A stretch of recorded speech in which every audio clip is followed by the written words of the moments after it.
de la FSCF, Laetitia Zappella, qui est Madame Développement Durable à l'UFOLAC National, et qui nous apportera aussi sa vision internationale des choses.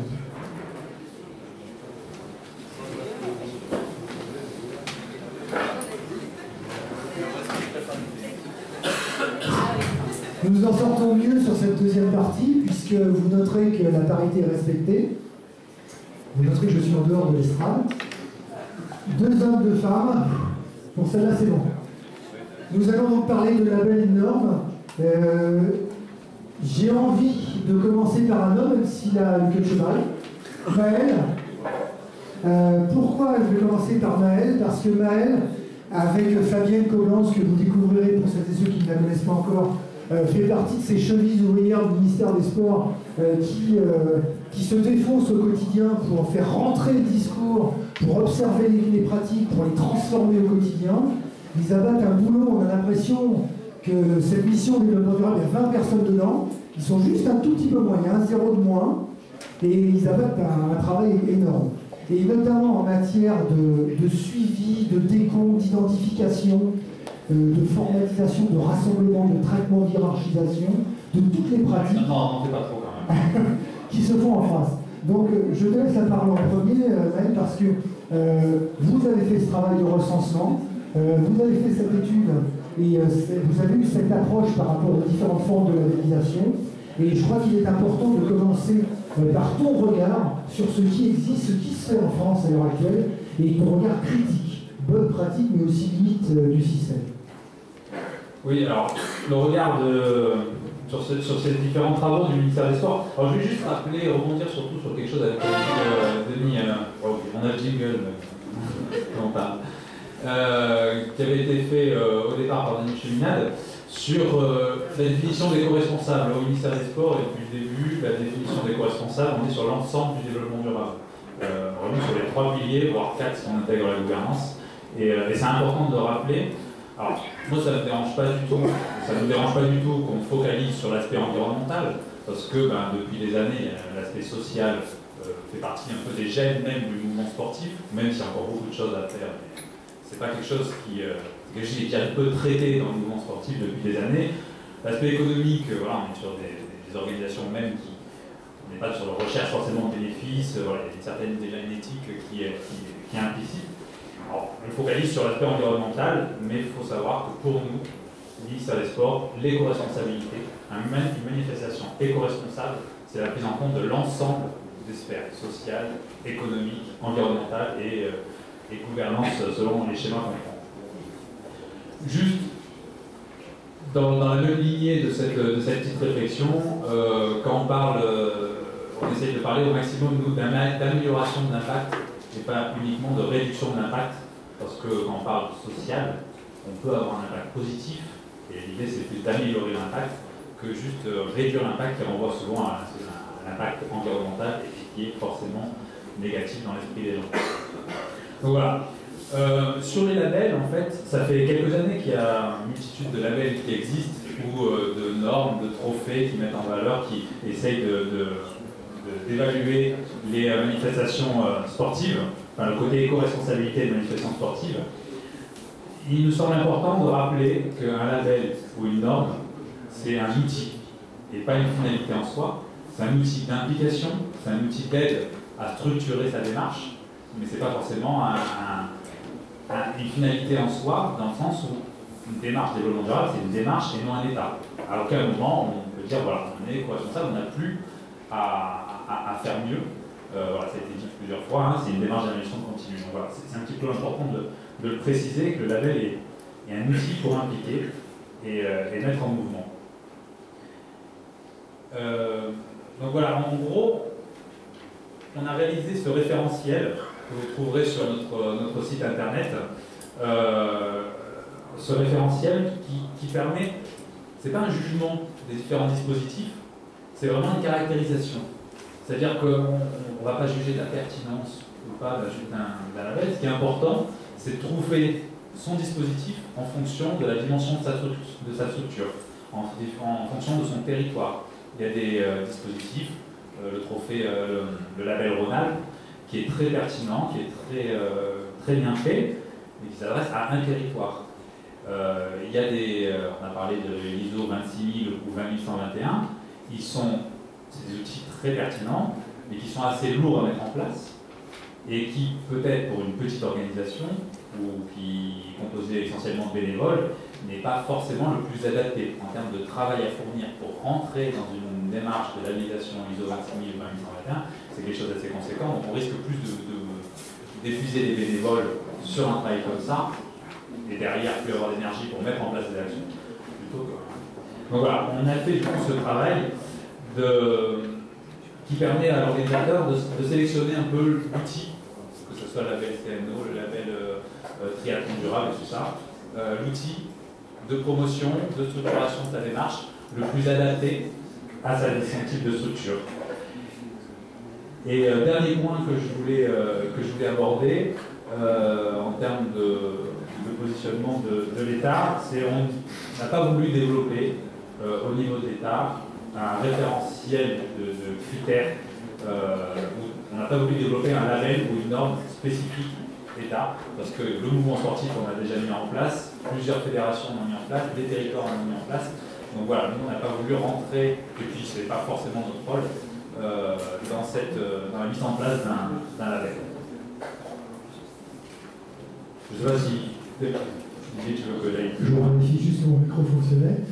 Donc en matière de cadrage, c'est vraiment important ce qui vient d'être dit. Effectivement, on a d'un côté cette idée, ce gros travail réalisé au niveau ministériel de recensement des différents labels existants, avec une idée essentielle qui a été dite, c'est qu'un label, à un moment donné, c'est une sorte de photographie. Si vous avez un label, c'est qu'à un moment donné, vous avez rempli un certain nombre de conditions, théoriquement ou pratiquement. Mais c'est avant tout, la démarche de développement, c'est un processus, ça s'inscrit dans le temps. Donc c'est pas parce que vous avez un label une année donnée que vous allez garder ad vitam aeternam. Donc en permanence, il faut chercher à s'améliorer. Donc le point important ici, c'est un label n'est pas une fin, c'est une étape pour continuer à avancer. Deuxième point très important, cet outil mis en place par le ministère qui est de recenser tous ces labels, c'est une aide pour vous. C'est-à-dire que vous avez la chance d'avoir une structure qui vous les met à disposition. Et vous allez pouvoir voir si ça vous correspond, en fonction de la taille de votre organisation, en fonction de votre sport, de votre territoire, etc. Donc quelque part, il faut bien commencer quelque part, vous avez des labels qui vous correspondent plus ou moins. Si on est en triathlon, effectivement, il y a un label triathlon avec un niveau 3, une étoile, 2 étoiles, et puis on s'inscrit dedans, on ne s'inscrit pas dedans en tant qu'organisateur de triathlon, ou multisport, etc. Donc ça, c'est un point qui est vraiment important à souligner. Et le dernier point sur lequel je veux revenir quand même, c'est que le ministère a pris la décision de ne pas développer de label. Et moi, je l'interprète d'une manière qui est personnelle, mais que je pense est assez consensuelle. C'est-à-dire qu'effectivement, aujourd'hui, il y a une cacophonie de labels, de normes. On ne s'en sort plus. Ça sort de partout. Et si on veut jouer le jeu, si on veut s'amuser, on pourrait avoir au bas de l'affiche de son organisation, si on ne dématérialise pas sa communication, on pourrait avoir 250 labels différents, et on serait super fiers parce qu'on serait l'organisateur qui a le plus de labels. C'est pas pour autant que vous serez le meilleur organisateur, mais il y a un moment donné, il faut faire du tri dans tout ça. Donc le ministère propose non seulement le panel des labels existants, mais il propose quelque chose de choisir, implicitement. Et donc il faut savoir faire ses choix. Je vais rebondir tout de suite avec la mise en application d'un label particulier, que vous connaissez tous, qui est le label du CNOSF, mais pas le label du CNOSF en général, appliqué à un territoire particulier. Et donc c'est pour ça que nous avions demandé à l'INA d'intervenir. L'INA qui, elle, au niveau du territoire des Yvelines, met en application ce label, accompagne les acteurs qui veulent avoir le label développement durable, le sport s'engage. Donc l'INA, explique-nous comment ça fonctionne sur ton territoire. Bonjour d'abord. Donc oui, je suis la référente sport et développement durable pour le comité olympique des Yvelines et je suis l'expert pour l'accompagnement du label au niveau du département. Donc pourquoi, justement, la question, pourquoi les territoires, pourquoi les labels et l'association du label avec les territoires, c'est un outil de valorisation. On n'est pas là aujourd'hui de contester fait le pourquoi il faut mettre en place un label, mais on est obligé quand même de l'évoquer. Bien évidemment, ça teste l'exemplarité, c'est un outil de valorisation, ça augmente la crédibilité, ça, on le sait. Mais qu'est-ce que ça apporte au niveau du territoire? Et pourquoi les petits organisateurs, le micro-événement, a besoin de mettre en place un label? Quelles sont ses difficultés? Quelles sont les contraintes? Qu'est-ce que ça apporte? Et quels sont les besoins? Et déjà, le label, c'est un appui aussi pour le pouvoir public. Il exprime des liens entre la volonté d'un côté des politiques, parce qu'on est sur le principe de l'agenda 21 du sport, on est sur le 8 objectifs de la charte du sport du comité national.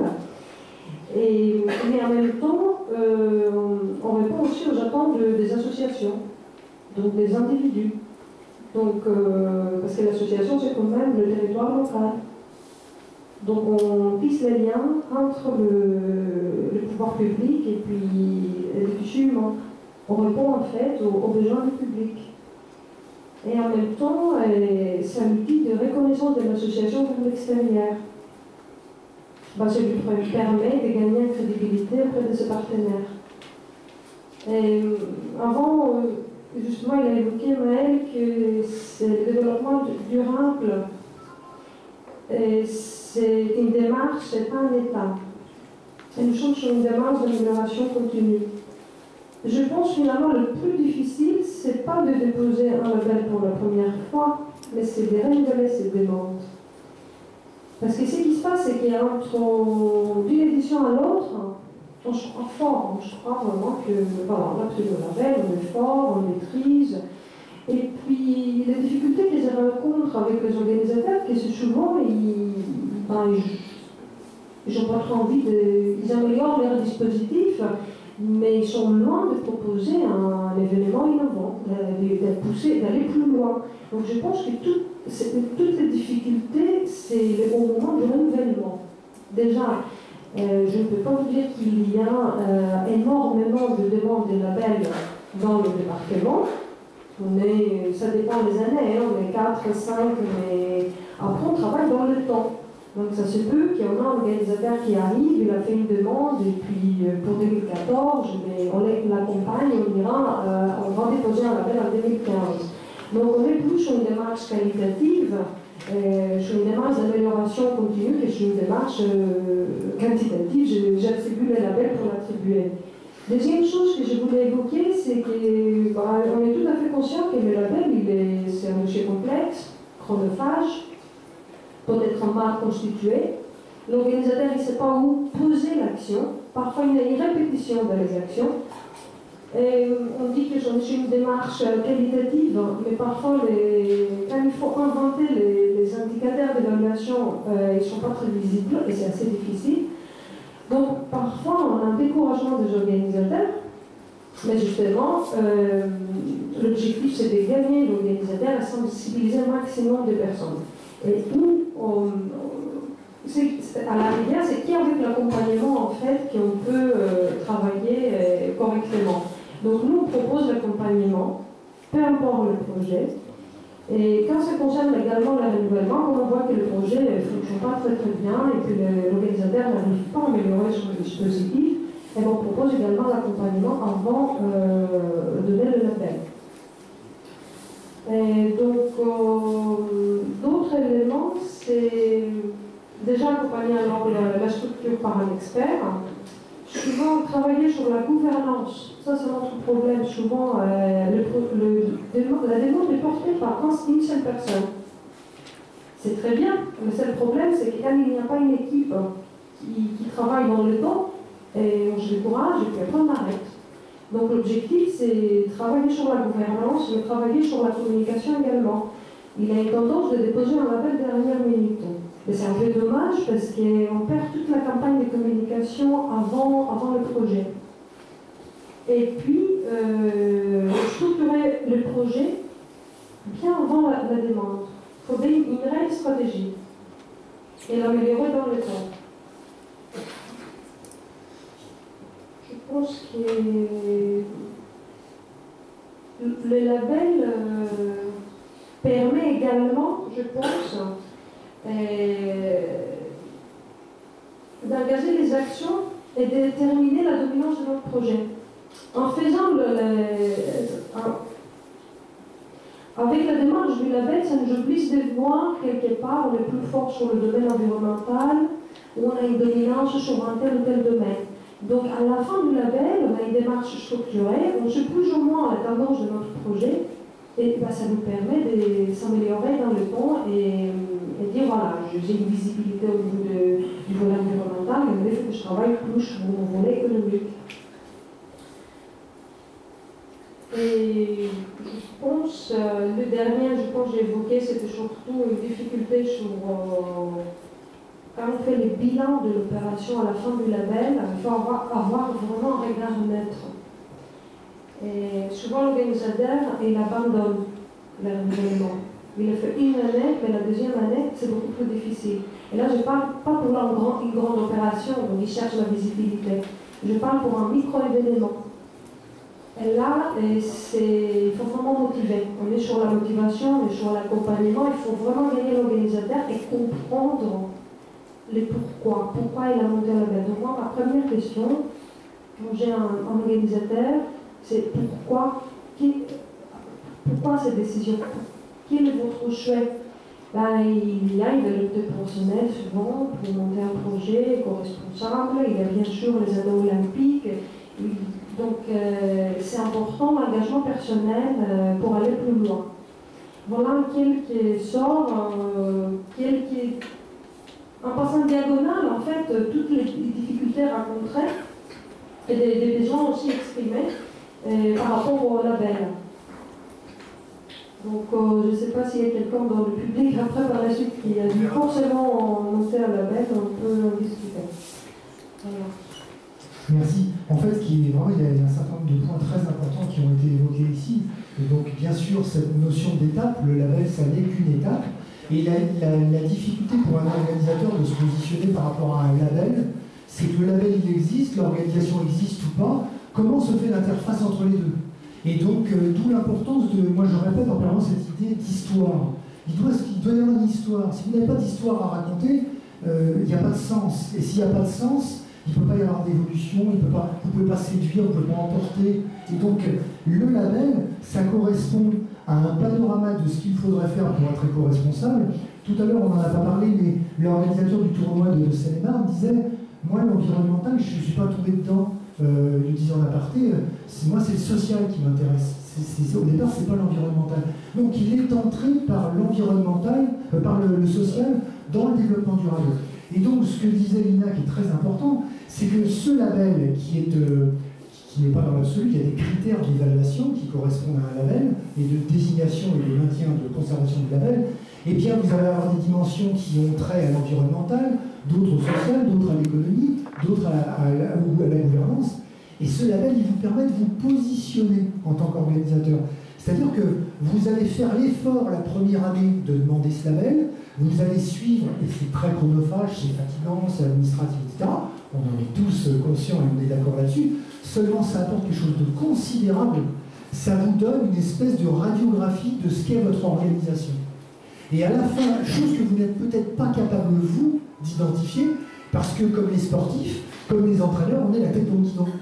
Et quand on est la tête dans le guidon, on ne peut pas se regarder pédaler.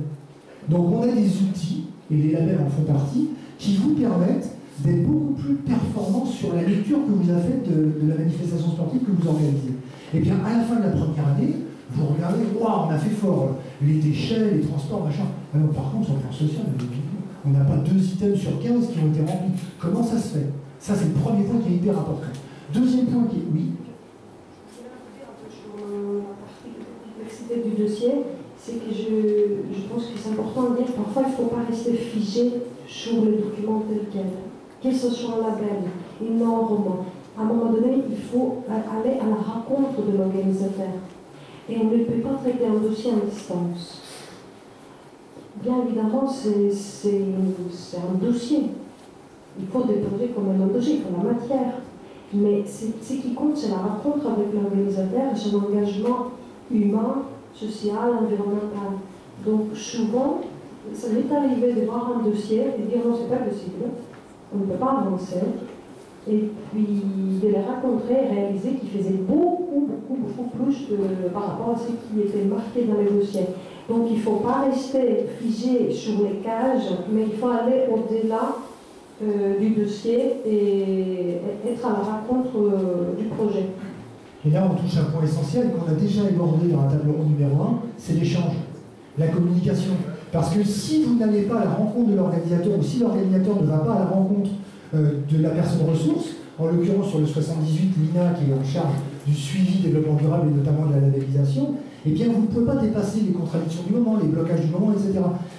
On a dit, alors qu'il y a des discours un petit peu contradictoires, mais qui ne le sont pas en fait, sur des perceptions que le développement durable c'est juste de l'environnemental, ou que, etc., etc. Soyons clairs, le social c'est dans les gènes du sport. Donc ça y était déjà au départ. Le sport c'est du social. Quand on compose une équipe de foot contre une autre équipe de foot, c'est des adversaires et des partenaires qui se rencontrent sur un terrain commun, etc. Le social, il est là. L'économique, il a été dès le départ, dès la structuration du sport associé, et il a pris une part considérable dans l'organisation du sport aujourd'hui. L'environnemental, c'est le plus récent. Ça vient de nous tomber dessus. Je rappellerai la première étude d'envergure concernant l'impact d'une manifestation sportive importante, ça date de 2007 en France. C'est la Coupe du Monde de rugby, où on est découvert catastrophé que l'ensemble des émissions de gaz à effet de serre de la Coupe du Monde de rugby, c'était 0,1% de l'ensemble des gaz à effet de serre émis par le territoire français sur l'année. Et d'un seul coup, j'ai dit, oh, ça fait beaucoup.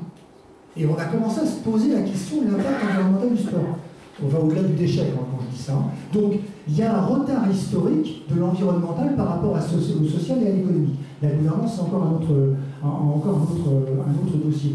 Je crois que donc pourquoi je disais ça, c'est parce que ce que tu disais, Lina, est crucial.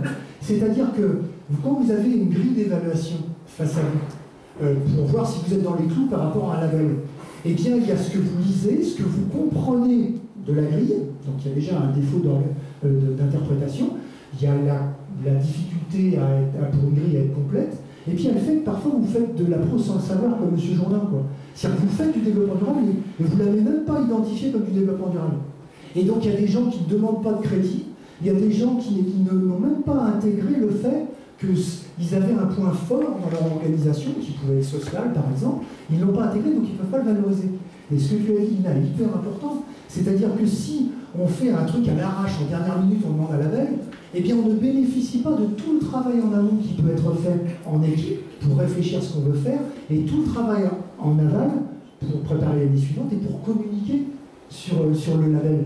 Parce que le label, il a une valeur intrinsèque en interne, au sein d'un comité d'organisation. Regardez, on a bien bossé, on a obtenu le label, ça c'est en interne, et puis en extérieur, en communication externe. Et ça permet tout de suite de rebondir sur Laetitia, qui va nous donner l'approche de l'UFOLEC par rapport à la problématique des labellisations. Alors, en fait, moi, quand je suis arrivée, c'était il y a déjà une quelques années, et le label commençait à fleurir un peu partout, parce que CNSF existait déjà. Nous, on était ainsi dans le développement durable, on n'avait pas particulièrement de label, on avait ce qu'on appelait les trophées avec le Casasport qu'on mettait en place, qui n'étaient pas vus comme des labels, qui n'avaient pas forcément beaucoup la population à valoriser, qui étaient juste pour nous permettre de faire remonter et de faire connaître ce que pouvaient faire certains de nos comités, avec une ligne très détaillée. Et on communiquait en fait sur la label CNSF pour l'événementiel. Et on a commencé à travailler sur l'outil ADER avec l'ADEME et d'autres partenaires par rapport à l'événementiel parce que ça nous semblait plus intéressant. Mais encore une fois, on n'avait pas forcément envisagé cet outil-là comme un label ou comme quelque chose qui puisse servir de label. C'est qu'une fois créé, quand l'outil est sorti, qu'il y a eu des demandes par rapport à ça, et donc là, il a été envisagé comme un label potentiel, mais c'est pas forcément un label. Et au niveau du FOLEC, on s'est dit, ben, tout le monde en fait un, on va peut-être essayer d'en faire un. On en a fait un, qui du coup, on a essayé de le faire pas sur l'événementiel, donc on l'a fait sur le fonctionnement associatif. Après, le résultat était plutôt mitigé parce que, effectivement, on n'a pas les ressources humaines pour aller vérifier derrière qu'est-ce qui se passe au niveau de l'association, ce qui coche, est-ce que c'est vrai, est-ce que c'est pas vrai, comment ça fonctionne. Il n'y a pas de suivi, on n'a pas le temps de vraiment valoriser l'association en tant que telle. Bref, ça demandait tout un suivi et en termes financiers et ressources humaines qu'on n'a pas forcément, enfin voilà. En gros, c'était pas notre priorité. Donc le retour n'a pas forcément, on n'a pas eu beaucoup de demandes et on n'a pas eu beaucoup de suivi par rapport à ça. On était un peu. Voilà. Du coup, il n'y a pas très longtemps, on s'est posé la question de savoir si on faisait disparaître, tout simplement, ce label, parce qu'il ne sert pas grand-chose. Là, on s'est dit, bah, si on fait disparaître en termes de symbole, c'est assez fort et ça n'a pas l'influence qu'on souhaiterait par rapport au développement durable. Donc on va le garder, mais on va essayer de le modifier, et peut-être plutôt favoriser les trophées qui existent déjà, et le modifier en faisant simplement remonter ce que font les associations par rapport à une base de données, des choses comme ça, et là ils auraient le label par rapport à ça, pour essayer de simplifier et éviter tout le suivi qu'il y avait à faire. Par contre, on est plutôt sur deux axes, c'est continuer à communiquer sur les autres labels qui peuvent exister, qui eux par contre permettent de mettre en place un suivi de choses comme ça, donc sur le CNOSF par exemple pour l'événementiel. Pourquoi le CNOSF? C'est parce que, a priori, pour nos clubs, les anneaux ça représente quelque chose, l'organisateur sportif, les symboles du CNOSF c'est quelque chose qui lui parle. Quand on lui présente un label ou un autre dispositif fait par les experts qui est très intéressant en termes de contenu ou des choses comme ça, qui est très pointu, ça leur demande beaucoup de chiffres, ça leur demande beaucoup de travail, c'est du CNOSF également, mais pour une reconnaissance que certes ceux qui travaillent dans le développement durable connaissent, mais que eux, en tant que sportifs, n'ont pas forcément... eux, ça leur parle pas. Les amis du CNOSF, ça leur parle. Donc il y a ça. Et après, on a travaillé aussi sur la notion de revalorisation. Donc là, on a testé dans la logique des éco-games qui sont mis en place par Didier. On a aussi testé, nous, on avait un événement qui était en Rhône-Alpes, qui s'appelle le Respect. Et on a essayé, en fait, on a fait rencontrer l'organisateur du Respect avec Didier. Et lui a mis en place, en fait, ce qu'il appelle un pacte. Donc c'est pas un label, c'est pas une charte, rien du tout. C'est un certain nombre de principes, et ces organisateurs locaux, donc lui il a un accompagnement local avec chacun des organisateurs, qui s'engagent autour de ce pacte-là. Donc là, du coup, il y a un suivi, du coup, on utilise le dispositif du service civique, il y a un suivi vraiment spécialisé auprès de chaque organisateur, pas forcément, il y a une vingtaine d'organisateurs, je crois, au total, et chacun est suivi individuellement, et s'engage autour de ce pacte-là. Donc voilà un exemple important sur une fédération qui fait le choix de ne pas valoriser un dispositif qu'ils ont mis en place, mais au contraire de s'appuyer sur des labels extérieurs comme celui du CNOSF et d'accompagner finalement le travail qui a été fait à l'origine par le CNOSF. Donc ça c'est une initiative intéressante, mais l'accompagnement en interne est accompagné de développement dans les régions. Et c'est vrai que l'exemple de l'UFOLEP-Rhône-Alpes est particulièrement intéressant parce que l'UFOLEP-Rhône-Alpes a certaines manifestations qui sont vraiment exemplaires. Je pense au Respect Nature, dont c'est la 8e année cette année, et qui est allé au bout de ce qu'ils pouvaient faire jusqu'à présent. Et ils ont complètement redimensionné leur événement. Et aujourd'hui, ça n'est plus un organisateur, mais aujourd'hui 17 organisations sur l'ensemble du Rhône-Alpes qui ont signé ce pacte qui les engage sur le plan environnemental, social, économique et en termes de gouvernance, sur la mutualisation de moyens, etc. Donc c'est vraiment un territoire entier qui travaille et non plus un seul organisateur. Donc ça c'est un point qui est vraiment important à souligner. Moi j'ajouterais aussi que les labels, on n'a pas reçu beaucoup de demandes en fait. Donc on a beaucoup d'associations. Je pense qu'ils sont au courant de l'existence des labels, ou certains ne le sont pas, mais d'autres le sont. Et s'ils cherchaient vraiment un label, je pense qu'ils découvriraient l'existence assez facilement plus ou moins. En termes de proportion, entre la demande qu'on a et le nombre d'associations qu'on a au sein du FOLES, il y a très peu de demandes par rapport à ça. Donc c'est vrai que c'est aussi pour ça qu'en termes de priorité, on ne voit pas sur ce besoin en fait, de valorisation par rapport à l'extérieur. Si derrière il n'y a pas un vrai suivi, une vraie valorisation qui peut leur rapporter quelque chose qui peut avoir un intérêt pour eux, on ne ressent pas en tout cas moi je n'ai pas ressenti à mon niveau. Donc aussi bien dans les interventions de Laetitia que de Lina, on a vu apparaître cette notion de valorisation, donc en interne et en extérieur, mais aussi le problème de l'évaluation. On n'est pas allé au bout vraiment du truc tout à l'heure, qui est hyper important, c'est-à-dire que quand vous avez 3-4 organisateurs à gérer sur un label, tout va bien, mais si vous avez 500 demandes, vous faites comment en logistique humaine pour suivre la labellisation? C'est l'enfer, c'est juste pas possible. Donc le problème de la labellisation, quel qu'il soit, c'est le problème de son évaluation. Soit on donne du label à tir-larigot, l'objectif étant de faire un chiffre, soit on a des personnes ressources dans les territoires qui s'engagent à fond sur un nombre limité d'organisations, parce qu'il faut faire du qualitatif, et c'est quelque part ce que tu fais, Lina, tu as peu d'organisations et c'est ce qui te permet, toi, de les accompagner. Oui, par contre, peut-être qu'il n'y a pas la quantité de labels, c'est pas le but. Donc je pense qu'on n'aura jamais 100 dossiers. C'est pas le but parce qu'il n'y a pas. C'est une démarche quand même qui demande minimum l'investissement d'une personne et du temps. Mais il y a des moments où on voit qu'il y a un organisateur qui n'est pas capable de déposer un label, on lui propose. Nous avons depuis 3 ou 4 éditions, nous avons fondé un trophée, une distinction sur l'éco-responsabilité dans le département des Yvelines. Une fois par an, on récompense les meilleures actions du département.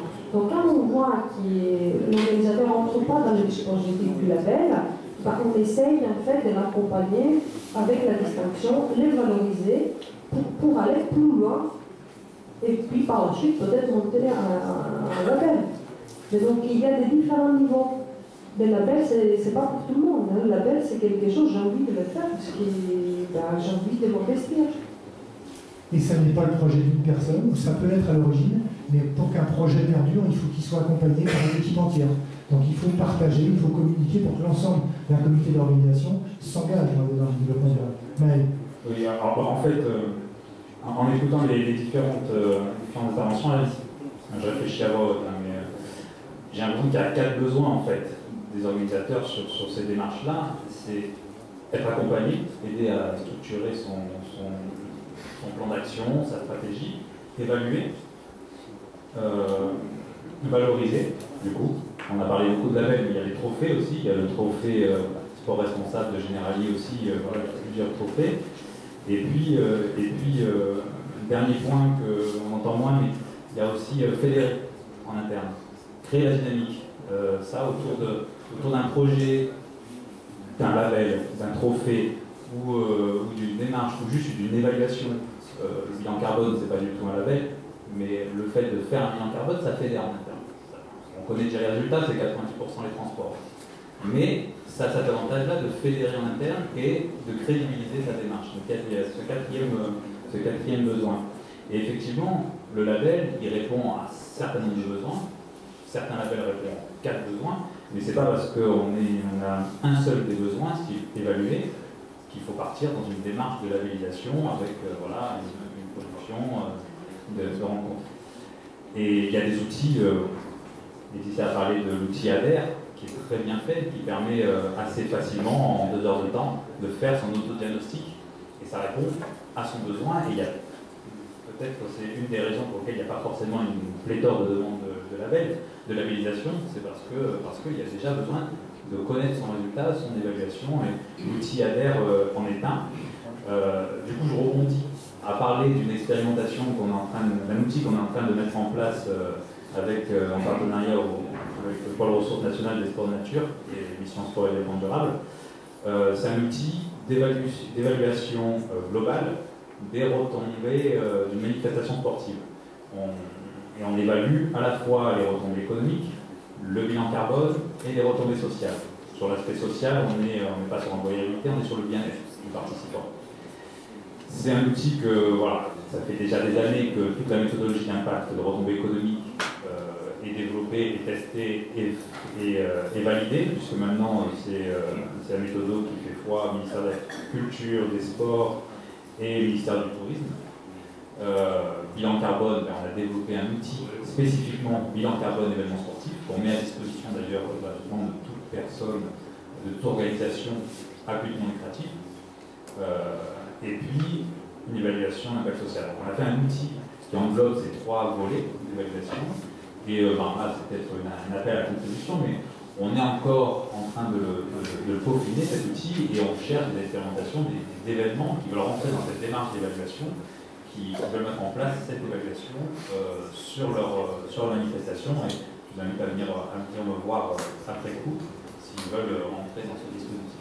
Mais voilà, et du coup, il y a pour moi ces 4 besoins: valoriser, fédérer, créer la dynamique, évaluer et valoriser. Et accompagnement à la structuration et tout ça. Et effectivement, la labellisation, il y a les labels, il y a les normes, il y a les trophées, il y a les outils d'évaluation. Il faut juste connaître un peu son besoin, savoir de quoi on a besoin, et puis prendre le bon dispositif pour avancer. Est-ce que tu peux rappeler le nom du site sur lequel on trouve toutes ces informations? Parce que c'est une mine d'or que les organisateurs ne connaissent pas forcément. Alors, j'ai mis des petites cartes aux côtés du café, tout ça, avec notre logo sport et développement durable. Alors, c'est plus le logo du ministère des Sports, en charge des sports, parce qu'on change trop souvent pour changer de support de com à chaque fois. Mais il y a notre adresse internet, mais sinon vous tapez sur Google sport et développement durable, vous tombez sur notre site internet en première. Non, c'est pas en première position si. Voilà, si c'est pas la première, c'est la deuxième. Donc voilà, sinon c'est développement-durable.sport.gouv.fr. Vous tapez sport et développement durable sur Google. Lina, avant je tourne vers Richard. Un dernier élément, c'est que je n'ai pas évoqué, qui peut être qui est intéressant d'ailleurs, c'est qu'un label, bien évidemment, il est porté par une association issue du milieu sportif fédéral, ou pas sportif de toute façon. Mais ce qui est intéressant, c'est qu'on a des projets qui sont portés par une association en collaboration avec une ville, une collectivité, ou ça peut être aussi une entreprise. Et là, le projet prend une autre dimension. Donc, ça nous est arrivé de labelliser justement la ville de Versailles pour une opération que les Olympiades vivent ensemble, un projet qui était porté par une association et qui était organisé avec la ville. Donc, ce qui signifie une réelle visibilité pour l'association et puis pour la collectivité. Donc, on a beaucoup de demandes, on commence à avoir beaucoup de demandes de la part des collectivités également. Et oui, parce que le développement durable, c'est hyper cohérent pour une collectivité territoriale. Richard, on a évoqué le mot fédéré. Étant responsable du développement durable de la FSCF, quel travail a été fait pour obtenir cette fédération des activités de votre fédération autour des problématiques de développement durable? Alors, bonjour à tout le monde. Notre fédération est un petit peu particulière, vu que on est multisport, mais on n'a pas de sport de nature. Et dans l'idée générale que beaucoup de monde se faisait, j'espère de moins en moins, que le développement durable c'est simplement de l'environnement, mon message, mon entrée dans le développement durable auprès d'organisateurs potentiels pour les inciter à mettre en place des manifestations responsables était assez compliqué. Ça me fait plaisir qu'on ait parlé du volet social et de valeurs du sport. Et effectivement, les valeurs que prône cette fédération, comme d'autres, sont des valeurs plutôt sociales. Et pour faire passer le message du développement durable, je suis passé par ce volet social avant tout. Histoire de faire comprendre et puis mettre le doigt aussi dessus sur le fait que nos organisateurs, nos licenciés étaient déjà dans une dynamique de développement durable par tout ce qu'ils faisaient sur le volet social. Ce qui leur a permis de se conforter, de se rassurer et d'aller beaucoup plus loin après dans leur démarche, sachant qu'ils avaient déjà un pied dedans. Ça leur permettait après d'envisager des actions beaucoup plus facilement sur les volets environnementaux. J'aime pas, je suis de dos, je te vois pas. Ouais, non, mais ça va pas du tout. Et par défaut, par conséquence, sur le volet économique. Voilà, donc, et pour aller plus loin dans cette prise de conscience et faire adhérer un maximum de personnes de chez nous, je suis reparti sur la stratégie nationale de développement durable du sport, donc qui était une déclinaison déjà de la stratégie nationale de développement durable, pour réinterpréter les 9 défis à l'image de la FSCF. C'est-à-dire que j'ai pris des groupes de personnes, des groupes de travail. Alors c'était le comité directeur, parce qu'il était quand même un petit peu obligé de s'investir dedans. C'était des jeunes qui étaient en formation BAFA chez nous. C'était la commission médicale. C'était des groupes un petit peu disparates. Et je leur ai demandé de me donner des exemples ou de me dire ce qu'ils pensaient du défi 1, du défi 2, du défi 3, etc. Des 9 défis. Au bout de... on a mis ça en place sur 4-5 mois et à la fin on a fait cette synthèse. On est ressorti notre propre, entre guillemets, stratégie de développement durable adaptée à notre fédération avec nos exemples, nos expériences et une réinterprétation des 9 défis. Alors je ne peux pas vous les citer de tête, mais les objectifs globalement sont toujours les mêmes, mais avec des appellations différentes qui correspondent beaucoup plus aux valeurs. Alors, ça tourne vraiment vers le social en plus. L'environnement apparaît très peu, mais on a joué le jeu jusqu'au bout, ne pas se tromper sur la marchandise. Le retour de ce qu'on avait sur les 9 défis, c'était vraiment des expériences plutôt liées au volet social qu'autre chose. Donc effectivement, il y a de l'environnemental, il y a aussi de l'économique, mais on est sur des valeurs qui correspondent à cette fédération. Si bien que ça a permis à un maximum de personnes de se sentir impliquées et d'aller plus loin, d'être motivées dans cette démarche. Mais pourquoi en rester là? Parce que, bon, à la limite, on peut se dire, c'est un travail que fait le siège et ils sont bien éclatés, ils ont fait un petit travail intellectuel dans leur coin, ils ont sorti une belle banderole, des belles affiches, tout va bien. On va plus loin, on a voulu impliquer le terrain en mettant en place une charte. Une charte auprès, alors d'une part, de nos ligues et nos comités départementaux. Cette charte, en fait, ils ont l'obligation, on parlait de gouvernance tout à l'heure, ils ont l'obligation de nommer un référent développement durable sur leur territoire, de mettre en place cette charte, d'écrire une charte avec 10 engagements sur 2 ans. 10 engagements, ces 10 engagements couvrent au minimum 3 des 9 défis de la stratégie nationale. Ils ont obligation également de mettre en place une manifestation responsable dans la durée de la charte, donc sous les 2 ans. Et enfin, d'inciter leurs associations sur leur territoire à s'impliquer aussi et à écrire leur propre charte.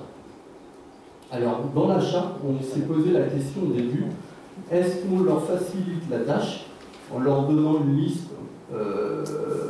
de 40, 50 actions et puis ils vont en cocher 10. On est revenu dessus en se disant non, c'est trop facile.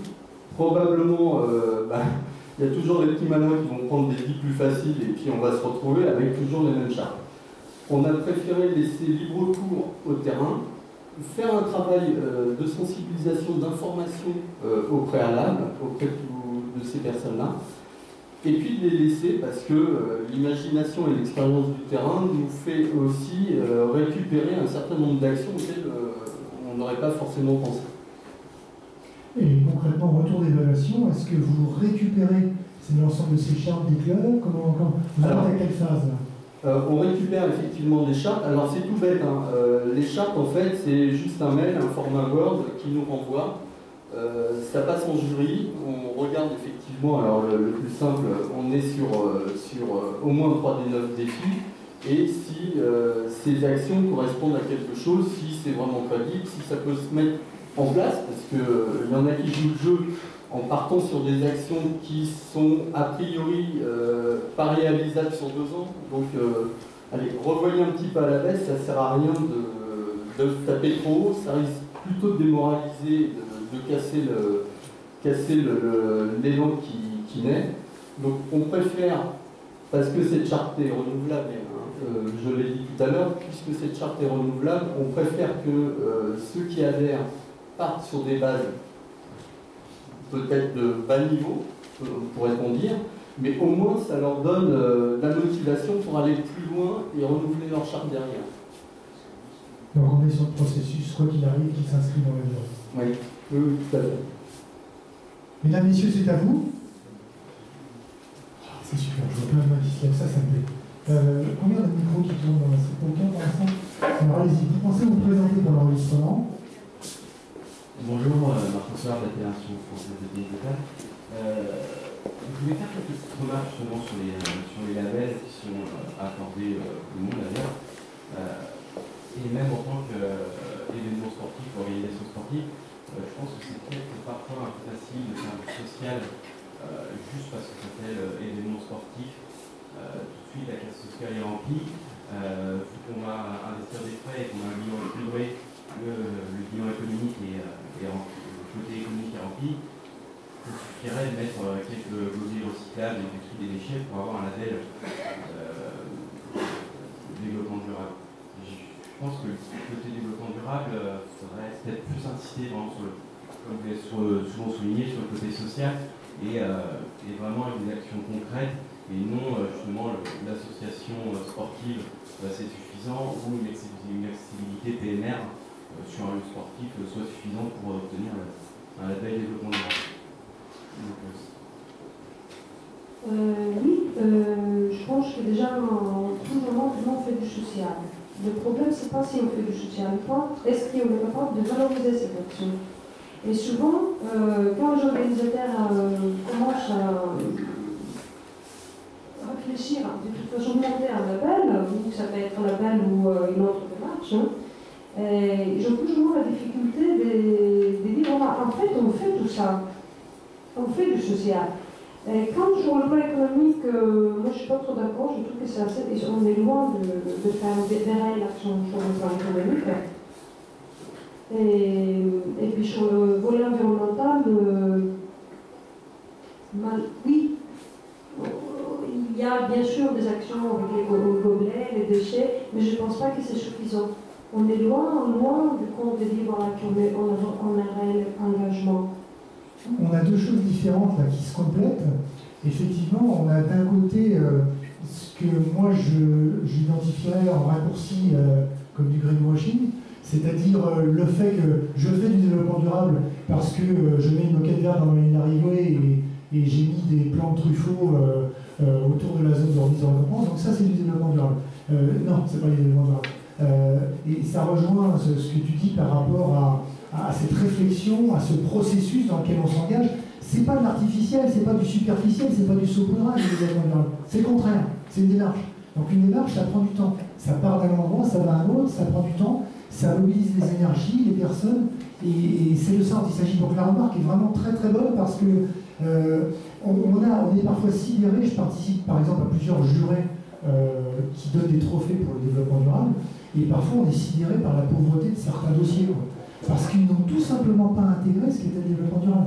Donc ils sont pas coupables, ils sont juste pas assez informés de ce que ça représente le développement durable.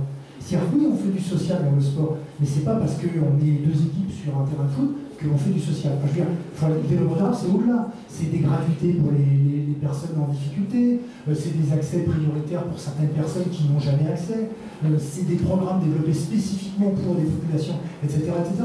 C'est la mixité homme-femme, c'est l'intergénérationnel, c'est la solidarité géographique et temporelle, etc. L'équité sportive dans toutes ses dimensions. Donc je pense que ce qui manque, c'est de la formalisation. On en fait, mais on ne le formalise pas bien. Et la dernière chose que tu as dite, c'est simplement qu'on ne communique pas assez dessus. C'est-à-dire qu'il y a des gens qui font du développement durable, mais s'ils ne le disent pas, je ne dis pas que ça ne sert à rien, mais l'idée c'est de faire et de faire savoir. Parce que c'est comme ça qu'on progresse sur les bonnes et les mauvaises pratiques. Par contre, il faut dire que quand on parle d'un label, une personne qui a déjà dépensé, je ne sais pas, une demi-journée pour écrire pour faire son dossier, pour le comprendre, je pense que déjà il y a quelque chose. Complètement. Donc, on ne tombe pas comme ça, je vous assure. Mais j'ai du mal à croire qu'une personne qui décide de déposer un label, que c'est du superflu. Il y a quelque chose. Soit il ne sait pas comment monter un dossier, soit il le fait pas bien, donc il a besoin d'un accompagnement, d'où vraiment insister sur l'accompagnement et puis l'entretien individuel avec l'organisateur. Avant de passer la parole au prochain intervenant, je voudrais saluer l'arrivée de Francis Parny, vice-président du Conseil régional en charge des sports, qui a coordonné en fait l'organisation de cette manifestation et qui nous fera la clôture et les perspectives pour les mois et les années à venir. Allez-y.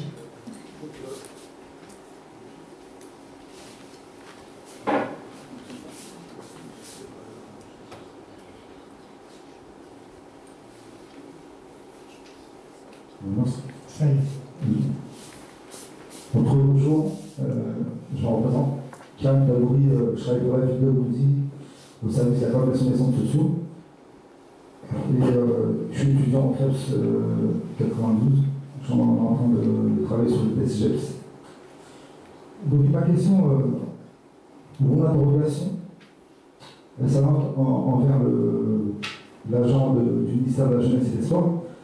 Je pense qu'il y a une demande qui est faite au niveau des associations de bénévoles sur la méthodologie.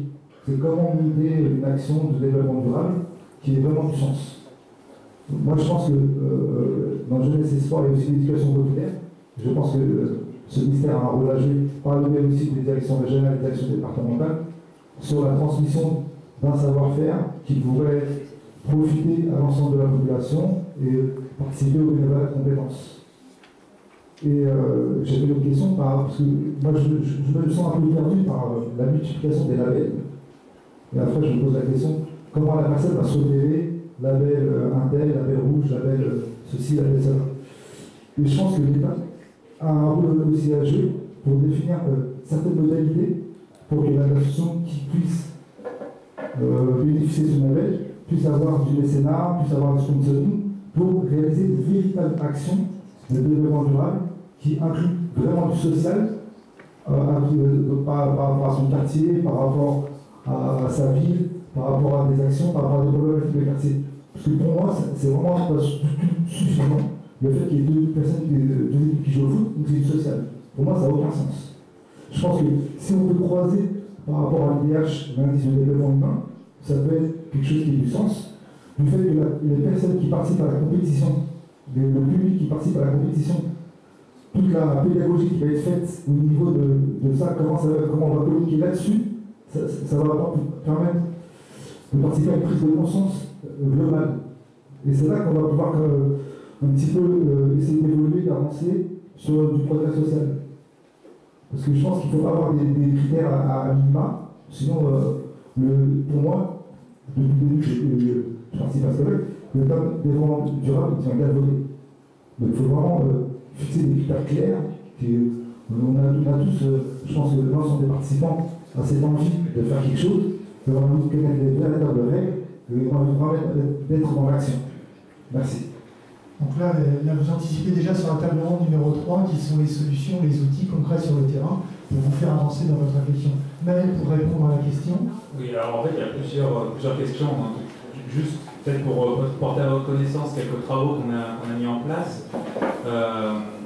À savoir, vous êtes en train de passer un DE ou un BP. J'ai pas un. BPGEPS, non BPGEPS.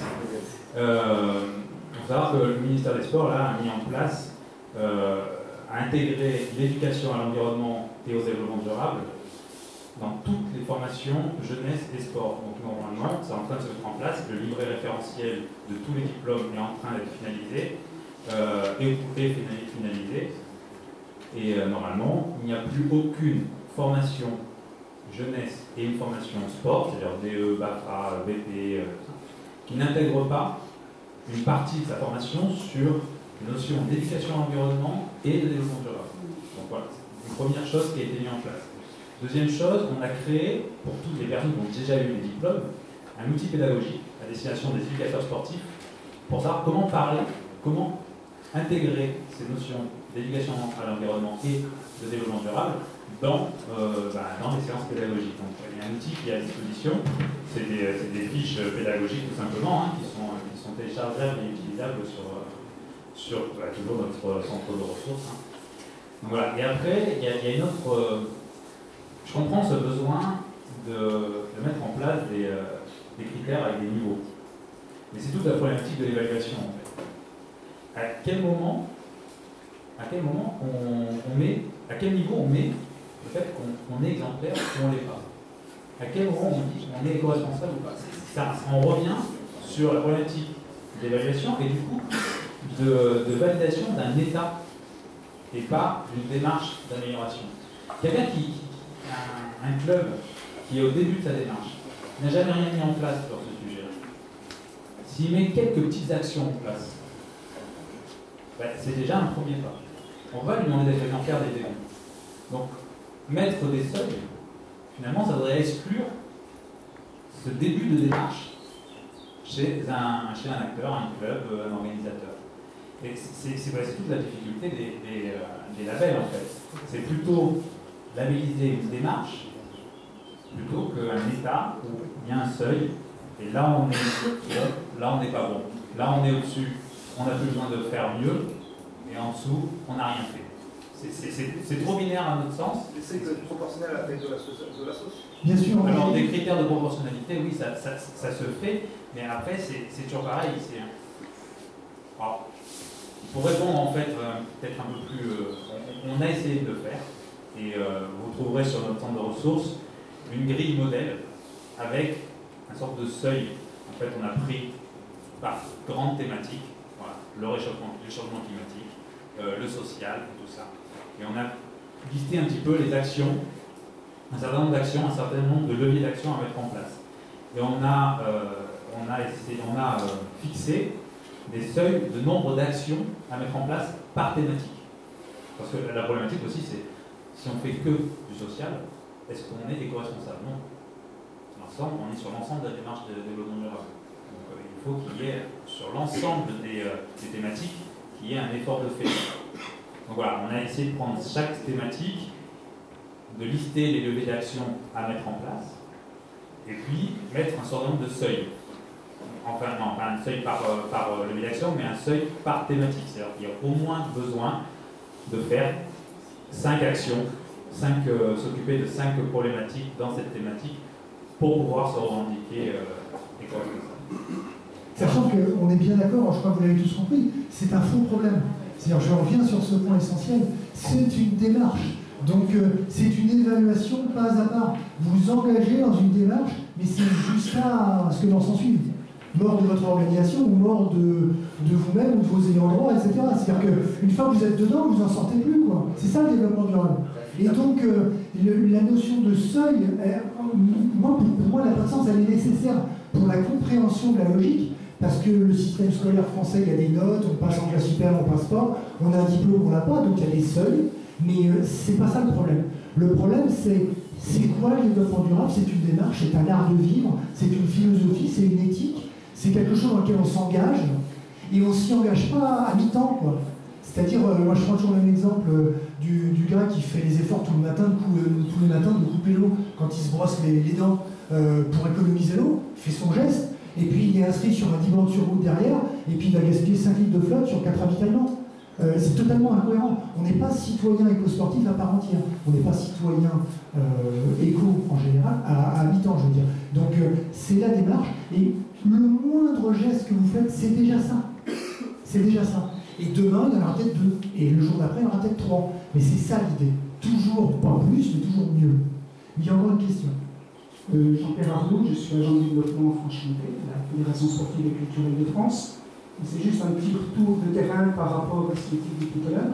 Chez nous, il y a quelques chartes, quelques opérations, chartes en club et labels qui sont mis en place. Et moi, sur le terrain, je vois trois types de retours qui me semblent très intéressants. Le premier, c'est que quasiment à chaque fois qu'il y a eu une réflexion autour d'une charte ou d'un label, ça a amené quelque part à une réinterrogation du projet associatif de l'association. C'est-à-dire que les gens ont réfléchi sur qu'est-ce qu'ils voulaient finalement pour les gens de leur association, etc. Autre chose, c'est qu'au plus concret, ça les a amené à réfléchir sur des choses comme les économies, sur le chauffage, la gestion du chauffage, le fonctionnement de l'association, mais aussi comment on fait des achats en termes de commerce équitable, de papier recyclé, etc. Et enfin, le troisième point, qui commence à venir poindre, c'est que dans nos associations très sportives, finalement, le fait de travailler sur le développement durable nous amène de nouvelles personnes, de nouvelles formes de compétences qui ne sont pas liées à une discipline et qui amènent un peu de sang nouveau dans les associations, dans nos secteurs, et c'est vrai que ça fait du bien. Ça, c'est une bonne nouvelle. Vous avez terminé? Donc nous passons la parole maintenant à Dominique Guyon, qui est directeur du CDFAS du département, et qui va nous parler de label et du travail de votre association. Voilà, on se met en place aujourd'hui en France une nouvelle fédération qui s'appelle FEDERSport, qui est issue d'anciennes associations qui s'appelait EF, que vous avez vraisemblablement connu, l'Association pour l'information et la recherche sur les équipements sportifs français. Et donc cette fédération a pour but de réunir l'ensemble des acteurs des équipements sportifs en France et de travailler et de réfléchir justement sur ces aspects de label, de normes. Il y a différents chantiers qui sont en cours. Donc FEDERSport, la Fédération des acteurs des équipements sportifs en France a cette ambition de réunir en même temps les maîtres d'œuvre, les collectivités, les pouvoirs publics, le comité olympique, de réunir autour de la table en fait l'ensemble des acteurs, mais aussi les entreprises, les sociétés de conseil, les architectes, mais également l'ensemble des entreprises qui construisent aussi des équipements sportifs, qui fabriquent des gazons synthétiques. Et je pense qu'effectivement, dans la réflexion de fond sur les équipements sportifs français, ça a été dit plusieurs fois, il y a un certain nombre de labels qui existent, il y a un certain nombre de normes qui existent, et il sera intéressant qu'un jour, effectivement, l'ensemble des parties prenantes se mettent autour de la table pour pouvoir réfléchir sur ces questions. Donc c'est un peu l'ambition de cette fédération, et qui a aujourd'hui plusieurs chantiers. Le premier chantier, c'est un travail autour des normes françaises, puisqu'elle est sollicitée pour travailler sur, donner des avis sur l'évolution des normes sur les gazons synthétiques, les sols sportifs, donc un certain nombre de commissions qui s'organisent autour de ce travail de normalisation. Donc ça c'est un grand chantier, vous avez tous entendu parler du HQE, des équipements HQE, un certain nombre d'équipements aujourd'hui qui se mettent en place qui sont HQE, donc ça aussi c'est une première réflexion liée aux équipements. Vous l'avez dit, les événements sportifs se mettent en place dans des équipements, mais si les équipements aussi intègrent une réflexion de fond sur le développement durable, je pense qu'on va plutôt dans le bon sens et d'une meilleure compréhension entre effectivement les lieux de pratique, les organisateurs, les fédérations sportives, qui auront une vision un peu commune d'amener l'ensemble des organisations sportives dans cette réflexion de développement durable. Donc le HQE, on en a pas mal d'exemples. Il y a l'exemple de la piscine à l'INSEP qui se construit. Et puis il y a 5-6 constructions en France qui se mettent en place sur cette réflexion HQE qui intègre évidemment un certain nombre d'éléments qui sont liés au développement durable. Donc ça c'est un premier gros chantier. Le deuxième gros chantier c'est d'organiser la filière. Et donc là on revient sur un nombre de notions dont vous avez parlé tout à l'heure, qui est la notion de gestion du tri, gestion des déchets. Et on est sur cette même problématique. Alors, je pense particulièrement aux gazons synthétiques. Aujourd'hui, les gazons synthétiques ont plus d'une dizaine d'années, il faut les renouveler. Que fait-on du sable, du granulat? Que fait-on des fibres synthétiques? Bon, il y a une réflexion qui est mise en œuvre en disant, voilà, c'est pas le tout de changer et de renouveler l'équipement sportif, c'est aussi avec les collectivités d'avoir une réflexion de fond, avec les entreprises, avec les fédérations sportives concernées, de dire comment on va organiser la filière pour que ces produits-là ne soient pas mis en déchetterie, ou soit ils sont renouvelés, soit ils sont détruits.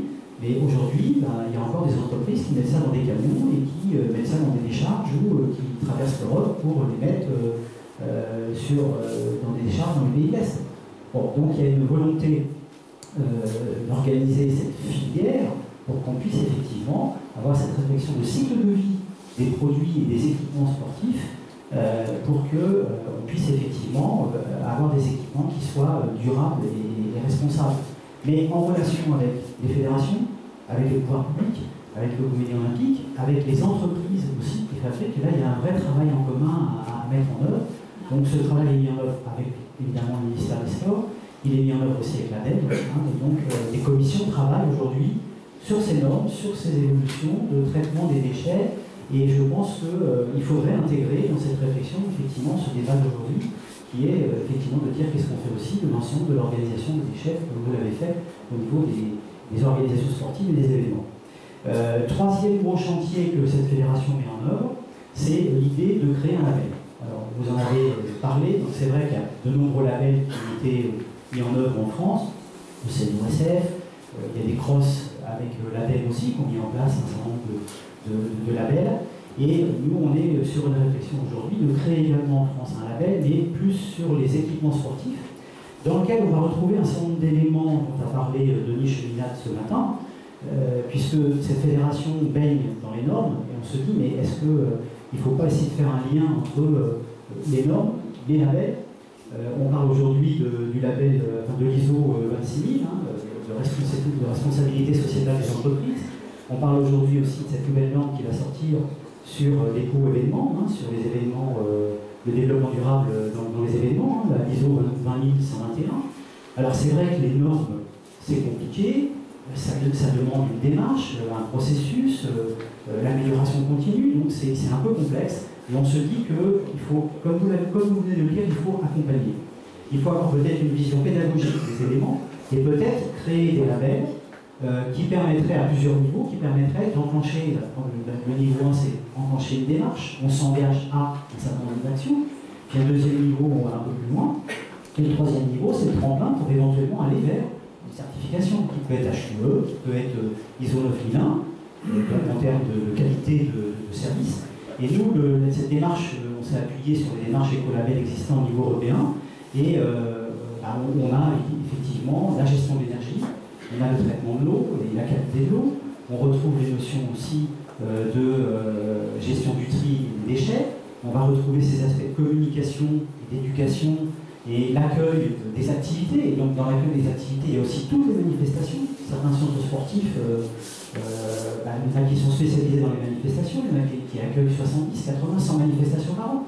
Donc je pense qu'il y a une responsabilité des gestionnaires d'équipements ou des collectivités qui accueillent ces manifestations à s'enclencher dans cette réflexion durable et responsable. Et donc, au-delà des aspects économiques, sociaux et environnementaux, vous l'avez signalé, nous on voudrait intégrer cette dimension de gouvernance, cette dimension de qualité d'équipement et de services rendus auprès de l'ensemble des utilisateurs, que ce soit l'organisateur de la manifestation, et que ce soit aussi les sportifs, les athlètes, ça vous l'avez bien signalé. Et évidemment, après, c'est la réflexion de l'organisation du système de management. On le retrouve dans l'ISO 26000, et de se dire comment on va organiser tout ça.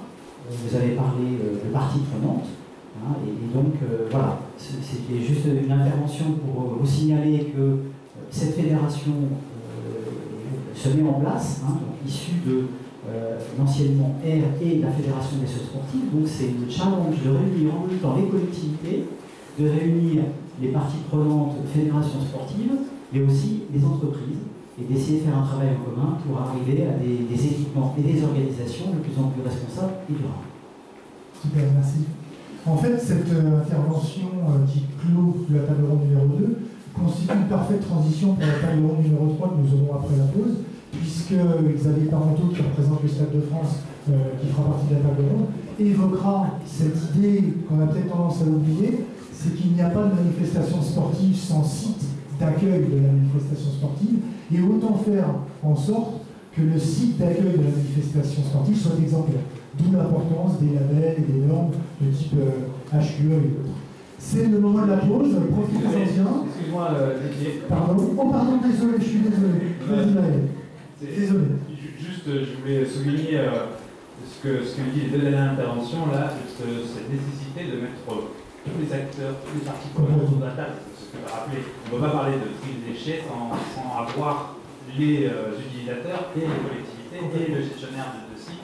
On ne peut pas parler d'éco-conception du matériel sportif sans parler des utilisateurs et des fabricants. Voilà. Et donc, évidemment, sur cette démarche, je vous encourage à partager, à mutualiser, à échanger vos pratiques.